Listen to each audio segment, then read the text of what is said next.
in die vroeë kerk begin, dit is eintlik die ontploffing van die eerste kerk. Dit is waar dit begin groei het. Waar Christendom begin groei het, want as Jesus nie opgestaan het, het ons geen Christelike kerk vandag. Ons het nie gevier nie. Dan was hy maar net nog 'n profeet wat gesterf het aan die kruis, soos 'n krimineel. Maar die eerste kerk het 'n gesegde gehad, en ek dink julle almal het dit al gehoor. He has risen. He has risen indeed. Hy het opgestaan. Waarlik, hy het opgestaan. So het hulle mekaar gegroet vir baie jare gegroet. Jesus het opgestaan. Waarlik, hy het opgestaan. He has risen. Want hulle het nie twyfel gehad dat Jesus Christus opgestaan het uit die graf nie.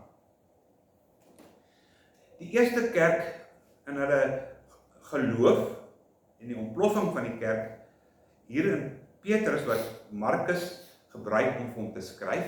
Petrus, as jy weet, in 1 en 2 Petrus het Silwanus gebruik om vir hom te skryf. So, dat jy duidelik die idee, Petrus kon nie heeltemal mooi skryf nie. Miskien was hy 'n visser, kon hy net sy naam skryf, maar hy verkies dat iemand anders vir hom skryf, weer Markus, dat hy hierdie verhale vir ons inskryf, en ons kyk na hom in besonder, want daar's ander weergawes ook. En baie sê, ja, maar die een weergawe sê, daar was 2 vrouens, die ander sê, daar was 1 vrou, die ander sê, daar was 3 vrouens. Dit maak nie saak nie, die feit is, Jesus het opgestaan. En ek was in die polisie as kapelaan, jy weet hoe word 'n getuienis, verklaring so goed afneem. As jy 2 getuies het, wat presies dieselfde vir jou sê, is dit verdag, dis suspect. Want iemand, wat sê Engels, they collaborated. Hulle het onder mekaar gesit en vooraf gekom om voor Landros presies dieselfde te sê. En baie Landroste is skerp genoeg om te sê, dis 'n leuen. Ons het getuienis, Matteus, Markus, Lukas, Johannes, dat Jesus opgestaan het, en wie 2 vrouens en 3 vrouens het, 1 engel gesien het, tuinier, dit maak nie saak nie. Dit is die feit, die graf is leeg. Maar die Here het dit so behaag, want as jy kyk, 'n bevestiging van hierdie opstanding van die Here Jesus Christus word deur ook die apostel, die buitengewone apostel Paulus vir ons gegee. As jy 1 Korintiërs 15 ken, wat Paulus sê, dat Jesus is volgens die geskrifte gekruisig. Dis geprofeteer. Dis hoe hy gekruisig moet word, want vervloek is die een wat aan 'n paal hang. God het Jesus Christus se liggaam vir ons vervloek vir ons. Dis waarom ons die nagmaal ook vier. Ons sê dit is my liggaam. Hy is vir ons deurboor. Hy is vir ons verbrysel. En sê Paulus in 1 Korintiërs 15 verder, hy sê, en hy het opgestaan ook volgens die geskrifte. Hy het nie net gesterf nie, hy het waarlik opgestaan, en dan gee Paulus vir ons 500 getuies. Hy sê nie wie die naam is nie, maar hy sê daar, Jesus het nie net aan Sefas of Petrus en van die disippels verskyn nie, hy het onder andere aan 500 mense, en al 500 is getuienis van Jesus se opstanding, dat hy opgestaan het, dat hy verskyn het aan hulle. En jy moet weer eens as na Paulus kyk, vir wie ek baie lief is, as geskryf in 54 tot 55, Korintiërs, is die meeste geleerdes sê, Paulus is in Korintiërs 54 tot 55, wat ons na gekyk het ook Vrydag. Wanneer is die boek Markus geskryf? Waarskynlik eers in 70 na Christus. So met ander woorde, dat 15 jaar verloop voordat Paulus sê, Jesus het aan 500 mense verskyn in Korintiërs, totdat dit vasgelees in 70 as die evangelies. Baie mense besef nie hoe die evangelies na ons toe gekom nie, maar die tyd toe Markus vir Paulus hierdie boek skryf, was Paulus daar onthoof gewees. Maar waarom dan hierdie tydsverloop? Waarom het dit so lank gevat vir Markus om vir ons hierdie feite te gee op skrif? Jy sien, die evangelies het bestaan in oorleweringe vir amper 60 tot 70 jaar voor dit eers op skrif neergeskryf is. Waarom het God 60 jaar gewag? Hoekom het hy nie dadelik na Jesus se opstanding iemand 'n pen gegryp en dit neergeskryf? Waarom het dit so lank gevat? Jy moet verstaan weer eens die koste van 'n boekrol is geweldig, of was geweldig, is vandag ook, maar dit is geweldig duur om 'n boekrol te besit. As jy die verhaal van Filippus ken met die hofknegt van Ethiopië, hierdie was die oorlewering sê vir ons dat hierdie was 'n ryk hofknegt want hy het in 'n koets gery oorheen. Hy het nie 'n gewone perd waar jy al gesien die prentjies wat verby is, hier sit hierdie koninklike hofknegt van Ethiopië in 'n platwa. Dis nie 'n platwa, dis 'n koets. Die werklike vertaling is 'n koets. Hy was skatryk en hy alleen kon net een boekrol besit. Dis Jesaja 53 wat vir ons sê hy was baie ryk. Hy kon dit bekostig om hierdie ding te gaan koop in Jerusalem. Maar dit is Jesaja en die ander boeke, die evangelie, al 4 van hulle het nog nie bestaan in hierdie tyd nie. Maar die goeie nuus, hy het opgestaan, inderdaad, hy het opgestaan, Jesus het opgestaan, is so kragtige stelling wat gemaak is deur oor die 500 mense in die tyd. En almal bevestig hy het opgestaan. En die Here het eers dan, waarom het hy dan kom het hy dit nie maar net mondelings gelos, die 4 evangelies, hy het net aangegaan het mondelings nie. Want soos dit mondelings aangaan, kom daar vals lerings in. Want ons weet dat selfs Mohammed het iets gehoor. Hy het nie gelees nie, hy het nie die Bybel, plek sy die Bybel lees en nie die Koran skryf nie.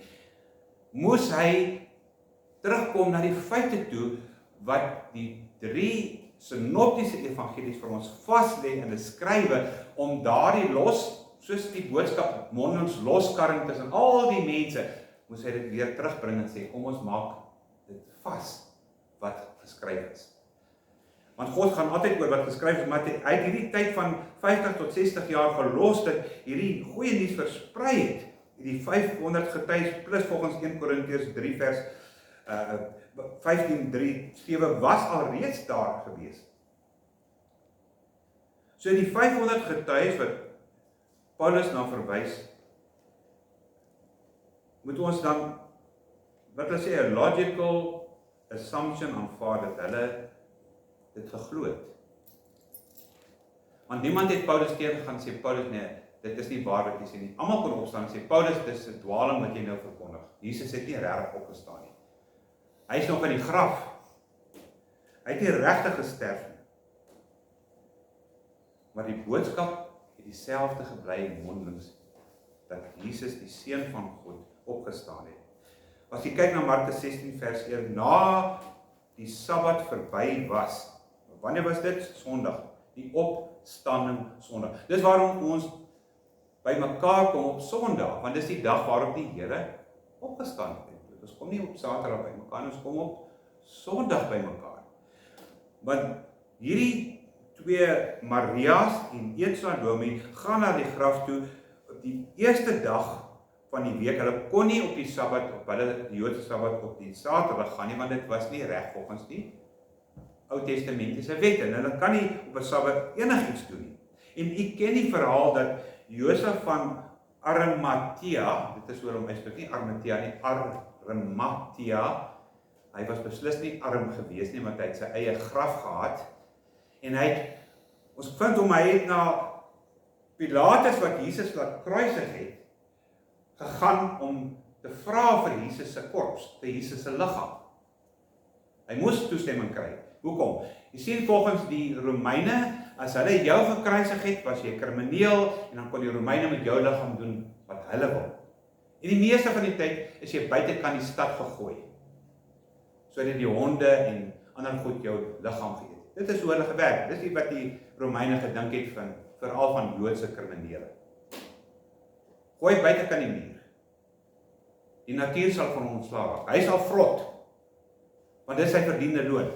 Tog kom het die Here vir Josef van Arimatea wat ryk was, afgesonder, en hy gaan na Pilatus toe en hy versoek en sê, kan ek nie asseblief sy liggaam kry? En ons weet, hy het nie Jesus se liggaam op daardie Vrydag gebalsem of versorg nie. Hy het waarskynlik in linne toegedraai en na sy graf toegeneem, waar wat hy gekoop het, waarin hy begrawe moes word. So hy is nie uitgegooi buitekant om gevreet te word nie. Die geskiedenis selfs, ek dink die Joodse geskiedenis sê hy is in Josef se graf neergelê. En dan kry ons die vervulling, Psalm 16 vers 10. Wat sê die Here? Hoekom moes dit so wees? Hoekom moes juis Nikodemus en Josef van Arimatea kyk, sodat dit vervul kan word die geskrifte volgens Psalm 16 vers 10. Ek weet nie wat 'n vertaling hier het, maar dit sê, kom ons begin by 16:9. Daarom is my hart bly en juig my binneste. Ja, my liggaam bly veilig. Nommer 1. Want u sal my lewe nie aan die doderyk oorlewe nie. U sal nie toelaat dat die getroue volgeling die graf sien nie. Die NIV word eintlik 'n beter vertaling. You will not let your faithful see decay. Van wie praat die psalmdigter? Praat is 'n psalm van Dawid, praat van Jesus. You will not let your servant see decay. Het Dawid se liggaam verrot? Waarskynlik. So dit praat nie van Dawid nie, dit praat van Jesus. Die seun van Dawid se liggaam sal nie verderf. Sy liggaam, nie sy siel nie, sy liggaam sal nie verderf word nie. God se opdrag. Nou waarin dink hierdie getraumatiseerde dames, vers 3, wat nou graf toe gaan, vroeg toe as die son opkom, dat hulle die ordentlik die Sabbat kan herdenk, waarskynlik toe die son opkom. Wat was in hulle gedagtes, 6 vers 3? Hulle was bekommerd, wie gaan van ons die groot steen wegrol? Wie gaan dit doen? Dit sê vir my 3 dames kon dit nie doen nie. Dit was eenvoudig net te swaar om dit weg te rol. Hulle is bekommerd, want hulle het speserye saam met hulle moet Jesus se liggaam gaan versorg, amper tipe van balsem, maar hulle is bekommerd, wat gaan nou gebeur? Hoe gaan ons dit doen? Wie gaan vir ons help om die, want waarskynlik was die wagte al reeds weg, want hulle het hulle groot dood geskrik vir die aardbewing. En weggehardloop. Daarom dat ons ook kry die teenwoordigheid van 'n engel binne in die graf. Anders sê hy het op die klip gesit. Maak nie saak, die hele geskiedenis sê dat Pilatus toestemming gegee het, want die hoofpriester het gesê by die ander evangelies, daar gaan groter misleiding plaasvind, want as hulle nou sy liggaam steel, dan gaan die mense die eerste misleiding, die tweede misleiding groter wees as die eerste, want hy het gesê hy gaan opstaan, so hulle gaan verseël die graf, maar die soldate kan hoegenaamd niks doen aan die aardbewing, wat waarskynlik die graf geskit het nie, deur die krag van God word die steen weggeneem. Ons weet nie of dit 'n engel is wat die klip weggerol het, maar praat van 'n aardbewing. So hy beweeg hierdie klip, die seël is gebreek, en nou kom hulle by die graf hoogs ontstel. Wat maak ons? Want hulle gaan in die graf en hulle sien, maar daar is nie 'n liggaam in nie. Vers 4. Die klip is weggerol, weer is weggerol, maar toe hulle opkyk, vers 4, sien hulle die klip reeds weggerol is. Dit was nooit veronderstel om weggerol te word nie, behalwe as hulle dit nou wil balsem, maar daar was geen soldaat wat daar kon wees en sê, kom julle maar in, ek sal vir julle die klip, die steen wegrol, dan kan julle maar die liggaam balsem, maar ons kyk na die graf. Dis weg. En dan sien hulle vers 5, hierdie jong man, dit is 'n stola, die Grieks praat van 'n stola, dis 'n wit kleed, seker waarskynlik glinsterende engel, wat daar binnekant is. En dan sê hy vir hulle, moenie verbaas wees nie. Wat hy eintlik sê, ek weet julle soek vir Jesus van Nasaret wat gekruisig is. Hy is uit die dood opgewek. Nie sy gees nie. Nie 'n spook wat vloei en opgevaar hemel toe het. Hy is opgewek, hy is nie hier nie. Kyk die plek waar hy lê is leeg. Of ons het te doen met die grootste korrupsie in die geskiedenis van die mense, dat Jesus se liggaam gesteel is, of op 'n ander manier, of ons moet dit glo as waarheid. dat oor die 500 getuies dit gesien het, dat die kerk bestaan tot vandag toe. Wat interessant is, hulle het gekom om hom te salf, Jesus te salf, maar was dit nodig om Jesus te salf? Nee, hoekom nie? Matteus 26 vers 12. Wat doen die vrou die aand? Want onthou ons, julle het almal, ek glo julle het almal saam met ons deur Matteus geblaai. Matteus 26. Hoekom was dit onnodig om die liggaam van Jesus te salf? Dit was al reeds gesalf. Matteus 26 vers 12. Toe sy hierdie geurende olie oor my liggaam uitgooi, sê Jesus van die vrou wat Jesus gesalf het sy dit gedoen met die oog op my begrafnis. Hy is klaar gesalf. Hy hoef nie weer gesalf te word nie. Hy is klaar gesalf. Voor sy dood is hy klaar gesalf, want hy het geweet ek gaan opstaan. Geen graf gaan my terughou nie. En hierdie 3 vrouens se oë word ons oë vandag, want daar word 'n rekord gegee van wat hulle gesien het. Alhoewel vrouens daardie tyd die mees betroubaarste getuienis was wat jy kon hê. Daarom het hulle nie daar stop nie, hulle hardloop terug na die disippels toe om vir hulle te sê, kom kyk. Waarom is die graf weggerol? Ek het seker ook al mense gewonder, of seker al gehoor, sê seker nie vir iets niets nie. Hoekom? Want Jesus het na die disippels toe gekom terwyl die deure toe was, het hy na hulle toe gekom. Die afleiding, die assumpties dat Jesus deur die mure of deur die deur moes geloop het. Hy het gekom en verskyn, verdwyn. Jesus se molekulêre en atomiese samestelling is nie meer dieselfde nie, maar hy het. Ons weet nie wat aard is dit. So Jesus het nie nodig gehad om die steen te laat wegrol, hy kon reg verby hulle deur die klip gestap het. En natuurlik sal hulle flou geval het, die soldate as hulle dit gesien het. So God het hulle gespaar om net 'n aardbewing te voel en nie te sien wat gebeur hier. 'n liggaam beweeg deur die rotse wand, maar dit word oopgemaak as getuienis sodat hulle kan sien die graf is leeg. Dat daar nie net 'n storie is. Die graf, is hy nog binne-in, is hy buite? God maak die graf oop sodat hulle kan ingaan en later kom Petrus en Johannes ook volgens die boek Johannes kom ook om te kom kyk. Die graf is leeg, dis 'n getuienis. Die graf is leeg. Daar is niemand daar nie. God het nie nodig nie. Hy is die skepper van alle dinge. Die Here Jesus sê Hebreërs hou alles, Hebreërs 1 vers 3, hou alles in stand deur die woord van sy krag. Wie is die woord van God se krag? Jesus Christus. Hy hou alles in stand. Elke molekuul wat bestaan, elke sel wat bestaan, elke atoom wat bestaan, is in beheer van die skepper. Hy het dit geskep. Hy laat dit bestaan. Hy laat die proton en neutron, die mense wat weet net, beweeg. Hy laat daai kern beweeg. Hy is die een wat alles in stand hou.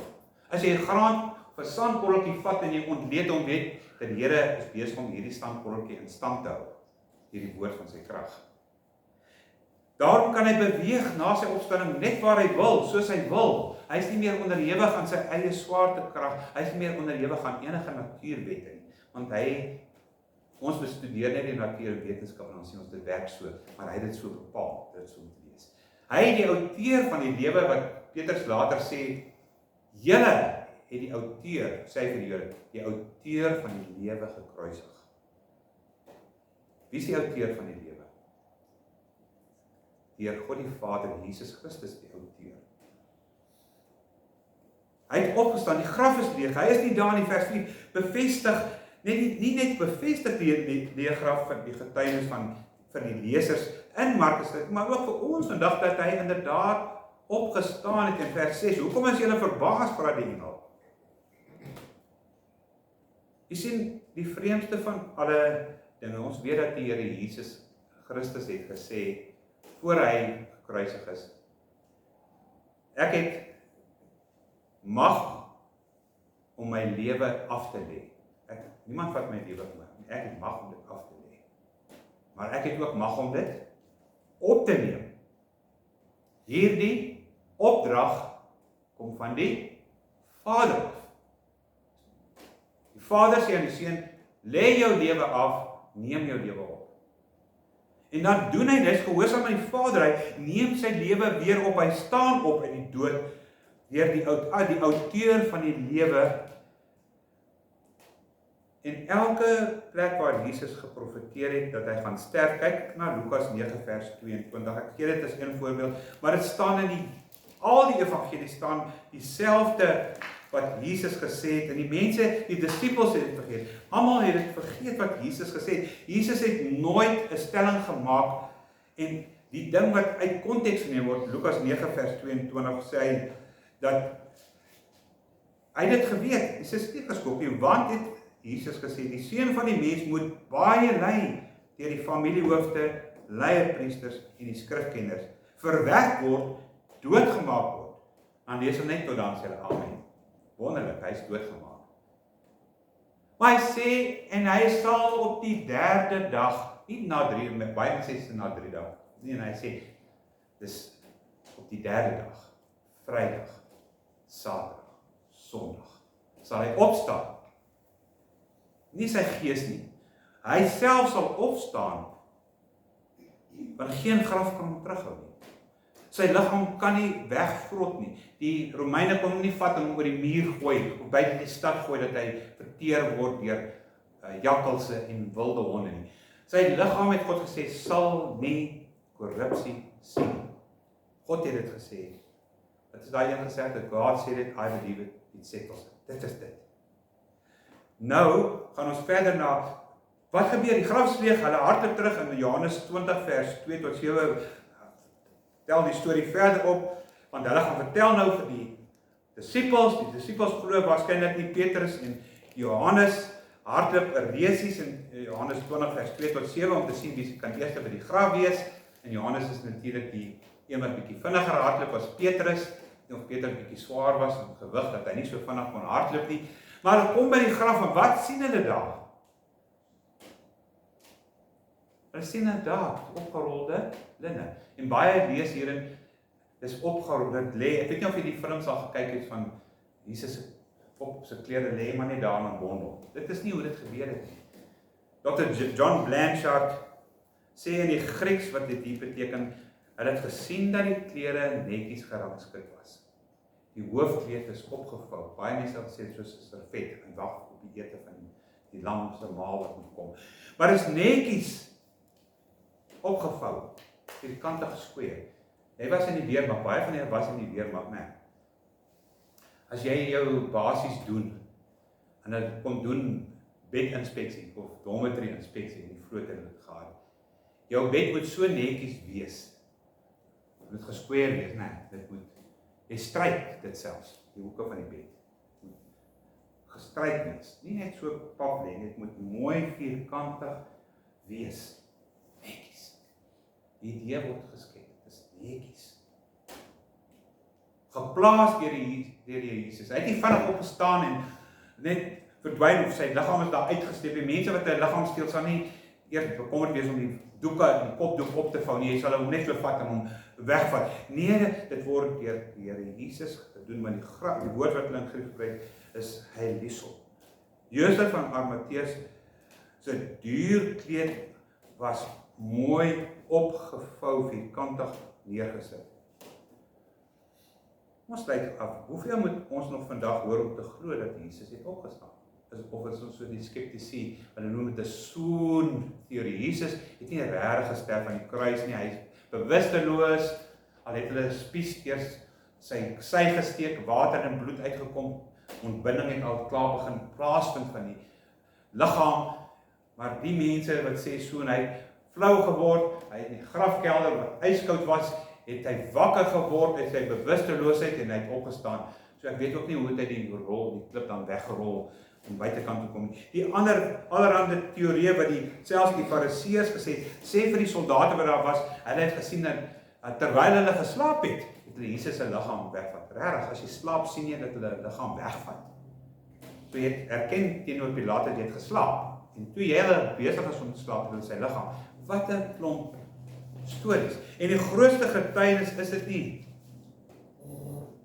Die feit dat al 500 getuies wat Paulus na verwys waarskynlik doodgemaak is.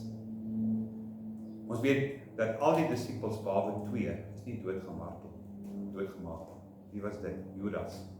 Het homself gaan hang. En Johannes, wat Patmos oorlede is. Die ander 10 is doodgemaak, en so is al Jesus se disippels volgelinge deur Nero vermoor. As hulle nie deur Nero, is hulle deur Domitianus vermoor. As jy met ons glo, watter persoon sal vir 'n leuen sterf? Sal u bereid wees vir 'n leuen? U het nie regtig iets gesien nie, maar hy is bereid om daarvoor te sterf. Maar jy sal volhou met die leuen. En dan druk hulle u op warm yster, dan druk hulle warm yster deur die liggaam en die skree van pyn om te sê, sal u nie dan maar sê ek het 'n fout gemaak, ek het nie regtig gesien nie. Verstaan jy, ek het nie regtig gesien Jesus het opgestaan nie. Ek het hom nie regtig gesien nie. Dan breek hulle al jou vingers ook. Het jy regtig Jesus gesien? En dan sê jy, ja, jy kan my vingers maar breek, ek het gesien. Hy het opgestaan. Ons bewys van getuienis. Wat sal dit ons kos om te glo dat die Seun van die Mens se liggaam volgens Psalm 16 nie verderf is en dat dit die getuienis waar is? Maar dan moet ons 'n slot aan hierdie ding bring. Romeine 8 vers 11, een van die bekendste gedeeltes van Paulus, behalwe dat hy 1 Korintiërs 15 hierdie hele punt handhaaf oor die, as jy nie glo in die opstanding, gaan lees 1 Korintiërs 15 weer, gaan lees hom gerus. Maar Paulus sê in Romeine 8 vers 11, as die Gees van hom wat Jesus uit die dood opgewek het, is 'n voorveronderstel, ook in julle sterflike liggaam, hy praat hier met die kerk, al die mense in die kerk, ook in julle woon, is daar dieselfde Gees wat Jesus, want hy het sy eie lewe opgeneem, en daai Gees waardeur hy homself opgewek het, ook in ons sterflike liggame woon, sal hy ons ook lewend maak. Praat nie van weergeboorte, hy praat van 'n ewige lewe, opstaan van die vlees. Hy sal julle ook, as hy Jesus kom opwek, sal hy enige van sy gelowiges wat sterf in die naam van Jesus ook opwek vir die ewige lewe. 'n Nuwe lewe in Christus wat alreeds hier begin. Maar eendag as Christus terugkom, sal ons saam met hom wees. Ook soos hy. Ons sal hom sien soos hy is, sê Johannes. Mag die Here hierdie boodskap van die opstanding iets wees wat nie buitekant gaan verkondig, want as die Gees van hom alreeds in u woon, sal hy hierdie goeie nuus gaan vertel vir ander mense. Hy het opgestaan, inderdaad. Hy het opgestaan. Hy lewe om vir ons in te tree. Anders kan hy nie as hoëpriester vir ons intree by God nie, want dan is hy net 'n gees. Dan het hy geen funksie as 'n hoëpriester. Hoëpriester moet deel wees van die mense, uit die mense gekies word. So hy moet daar, en hy moet die Gees oor hom hê. Mag die Here hierdie blye boodskap gaan verkondig. As jy dit glo, as jy meer as welkom, ontwil nie, sal ons gaan die nagmaal neem. Jy bevestig deur die nagmaal, jy glo hy het opgestaan. Hy het nie net gesterf nie, hy het opgestaan. En dit is wat ons vir ewig vir Jesus sê, ek gaan nie weer saam met julle van die wynstok drink, voordat ek nie saam met julle is in die evangelie. Watter gees drink wyn? Kom ons bid dat die Here ons harte sal verkoop en verander. Ons sal daai in die laaste sin. Of nee, ek sien dat is ander een wat ons moet sing. Kom ons sing ons saam. Dan sal ons vir die vrae dit reg en vir ons net Jesaja 53, die evangelie in die Ou Testament. Jesaja 53.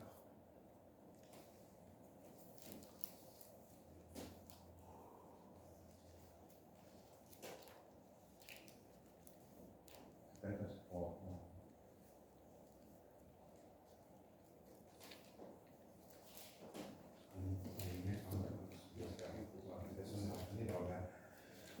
kom wanneer tussen ons Jesaja 53 lees, dan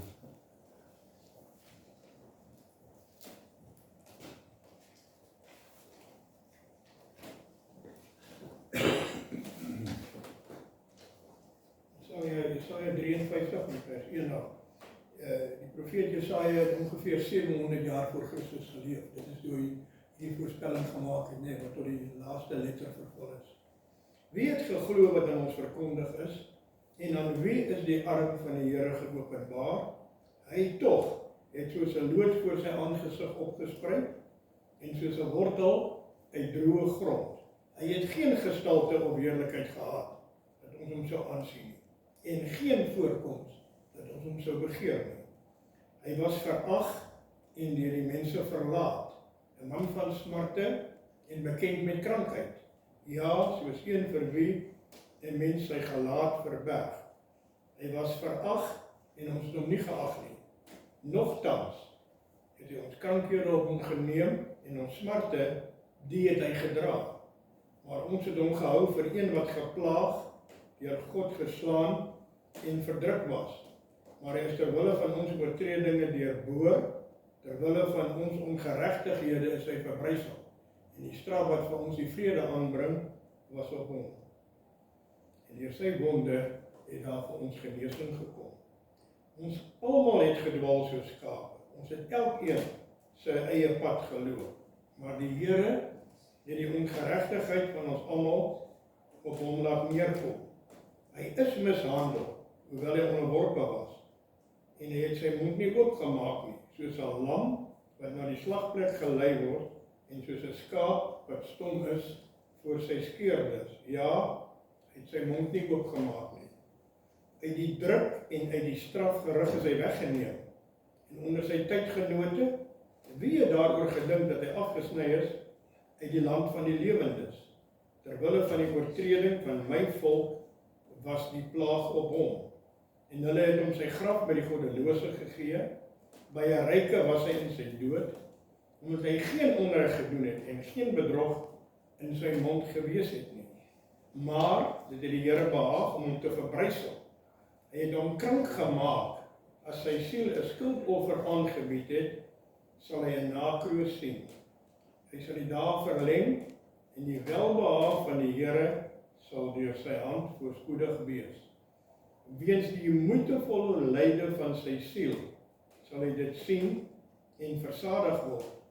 Deur sy kennis sal my knegt, die regverdige, baie regverdig maak en hy sal hulle skuld dra.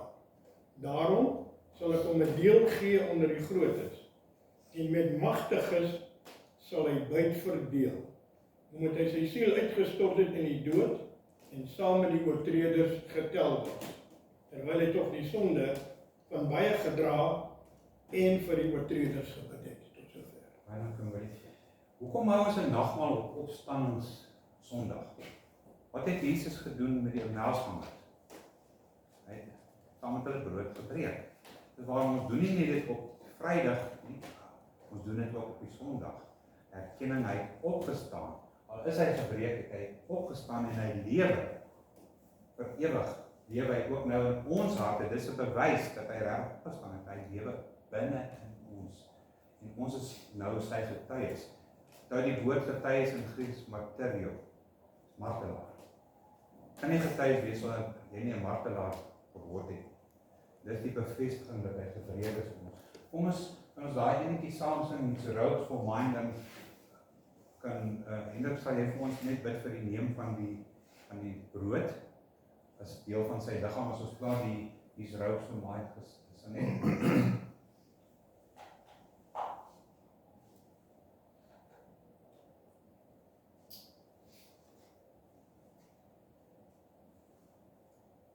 His rose for mine, a wonderful exchange. Clothing my sin, Christ suffered 'neath God's rage. Treading his righteousness, I'm justified.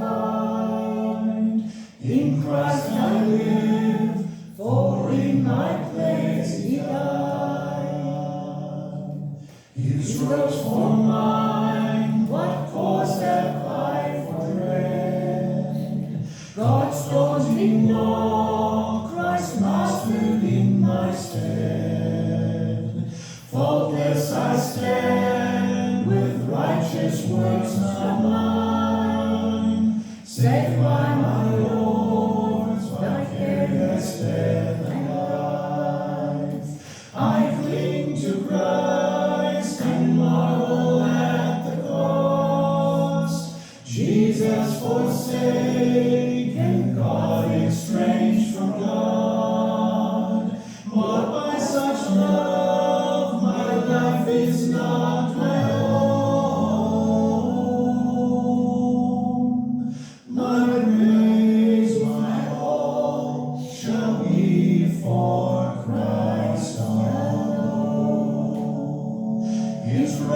for mine, God's justice is released.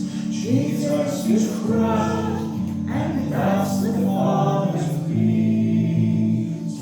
Christ drank God's wrath on sin and Christ his Son. Since wages paid, propitiation won.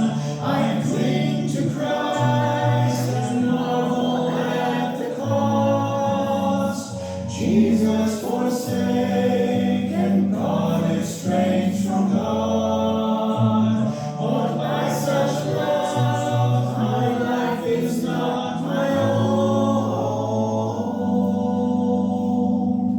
My praise, my hope shall be for Christ alone. His ropes for mine, such anguish none can know. Christ God's beloved, condemned as though his foe. He as though I, accursed and left alone. I as though he, embraced and welcomed home. I cling to Christ and marvel at the cost. Jesus forsaken, God gives strength from God.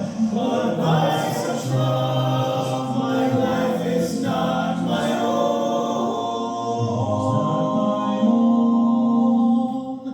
My praise, my all, my praise, my all shall be for Christ alone.